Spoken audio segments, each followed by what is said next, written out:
தலைப்புச் செய்திகள். உத்தரப்பிரதேசம், பீகார், ஒடிசா மற்றும் தென்னிந்திய மாநிலங்களில் இன்று கனமழை பெய்யும் என இந்திய வானிலை ஆய்வு மையம் தெரிவித்துள்ளது. IISS ஷாங்க்ரி-லா உரையாடலில் நெதர்லாந்து, ஆஸ்திரேலியா மற்றும் ஐரோப்பிய ஒன்றியத்துடன் இந்தியா முக்கிய பாதுகாப்பு பேச்சுக்களை நடத்தியது. ஹஜ் ஒருங்கிணைப்பு மற்றும் தகவல் தொடர்புக்கான இந்தியா 2 லாபிட்டம் விருதுகளை பெற்றுள்ளது. கோவா மாநில தினத்தை முன்னிட்டு குடியரசுத் தலைவர், பிரதமர் மற்றும் உள்துறை அமைச்சர் வாழ்த்துக்களை தெரிவித்துள்ளார். மேற்கு உத்தரப்பிரதேசம், பீகார், ஒடிசா, தமிழ்நாடு, புதுச்சேரி, காரைக்கால் மற்றும் அந்தமான் நிக்கோபார் தீவுகளில் இன்று கன முதல் மிக கனமழை பெய்யும் என இந்திய வானிலை ஆய்வு மையம் கணித்துள்ளது. ஹரியானா, பஞ்சாப், டெல்லி, ராஜஸ்தான், விதர்பா மற்றும் சத்தீஸ்கர் ஆகிய பகுதிகளில் ஆலங்கட்டி மழையுடன் கூடிய இடியுடன் கூடிய மழை பெய்யும் என்றும் இந்திய வானிலை ஆய்வு மையம் தெரிவித்துள்ளது.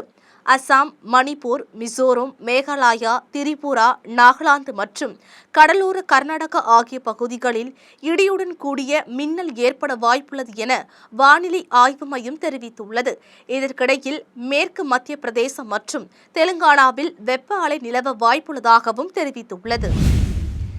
சிங்கப்பூரில் நடைபெற்ற சர்வதேச உத்திசார் ஆய்வுக் கழகத்தின் ஷாங்க்ரி-லா உரையாடலின் ஒரு பகுதியாக பாதுகாப்பு செயலர் ராஜேஷ் குமார் சிங், நெதர்லாந்தின் பாதுகாப்பு அமைச்சர் டிலன் எசிலிங் ஜெரோஸ் உடன் இருதரப்பு பேச்சுக்களை நடத்தினார். இந்தியாவுக்கும் நெதர்லாந்திற்கும் இடையிலான வளர்ந்து வரும் உந்திசார் உறவுகளை பிரதிபலிக்கும் வகையில் இருதரப்பு பாதுகாப்பு ஒத்துழைப்பை மேம்படுத்துதல், இராணுவங்களுக்கு இடையிலான உறவுகளை வலுப்படுத்துதல் மற்றும் பாதுகாப்பு தொழில் ஒத்துழைப்புக்கான வாய்ப்புகளை ஆராய்தல் ஆகியவற்றில் இந்த பேச்சுவார்த்தைகள் கவனம் செலுத்தியதாக பாதுகாப்பு அமைச்சகம் சமூக ஊடக பதிவு ஒன்றில் தெரிவித்துள்ளது. மேலும் ஆஸ்திரேலிய பாதுகாப்புத்துறை அமைச்சர் மேகன் குயினை சந்தித்து இந்தியா, ஆஸ்திரேலியா விரிவான உந்திசார் கூட்டாண்மையின் கீழ் ஏற்பட்டுள்ள முன்னேற்றங்களை ஆய்வு செய்த அவர் வரவிருக்கும் உயர்மட்ட சந்திப்புகள் குறித்தும் இரு தரப்பினரும் விவாதித்ததுடன் பரஸ்பர நலன் சார்ந்த துறைகளில் பாதுகாப்பு ஒத்துழைப்பை மேலும் வலுப்படுத்துவதற்கான வழிகளையும் ஆராய்ந்தனர். ஹஜ் 2026 முக்கிய கட்டத்தை வெற்றிகரமாக நடத்துவது சிறுபான்மை விவகார அமைச்சகம், இந்திய ஹஜ் கமிட்டி மற்றும் சவுதி அரேபியாவிற்கான இந்திய தூதர் மற்றும் ஜெட்டாவில் உள்ள கன்சல் ஜெனரல் தலைமையிலான இந்திய ஹஜ் மிஷன் ஆகியவற்றின் தடையற்ற ஒருங்கிணைப்பை பிரதிபலிக்கிறது என்று திரு ரிஜிஜு ஒரு சமூக ஊடக பதிவில் கூறினார். மேலும் சவுதி அரேபியாவின் தொடர்ச்சியான ஆதரவிற்கும் யாத்ரீகர்களுக்கான சிறந்த ஏற்பாடுகளுக்கும் அமைச்சர் நன்றி தெரிவித்தார். கோவா இன்று தனது மாநில தினத்தை கொண்டாடுகிறது.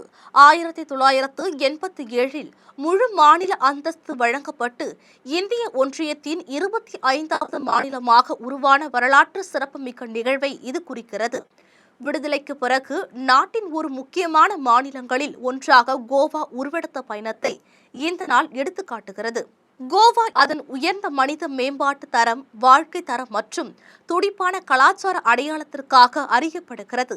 மாநிலத்தின் வளர்ச்சி பயணத்தின் இந்த நிகழ்வின் முக்கியத்துவத்தை வலியுறுத்தும் வகையில் குடியரசு துணைத் தலைவர் CP ராதாகிருஷ்ணன் இன்று பனாஜியில் உள்ள கலா அகாடமியில் நடைபெறும் மாநில தின கொண்டாட்டங்களில் கலந்து கொள்கிறார்.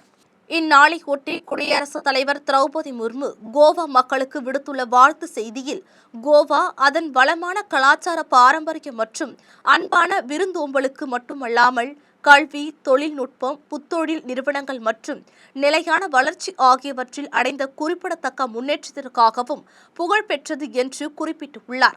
புத்தாக்கம், சுற்றுச்சூழல் பாதுகாப்பு மற்றும் அனைவரையும் உள்ளடக்கிய வளர்ச்சி ஆகியவற்றில் கோவா கொண்டுள்ள அர்ப்பணிப்பின் மூலம் விக்சித் பாரத் எனப்படும் வளர்ச்சி அடைந்த இந்தியாவின் பயணத்தில் ஒரு முக்கிய பங்காற்றும் என்று குடியரசுத் தலைவர் குறிப்பிட்டுள்ளார். பிரதமர் நரேந்திர மோடி விடுத்துள்ள வாழ்த்து செய்தியில், கோவாவை அதன் துடிப்பான கலாச்சாரம், வளமான பாரம்பரியம், இயற்கை அழகு மற்றும் அன்பான மக்களுக்கு பெயர் பெற்ற மாநிலம் என்று குறிப்பிட்டுள்ளார்.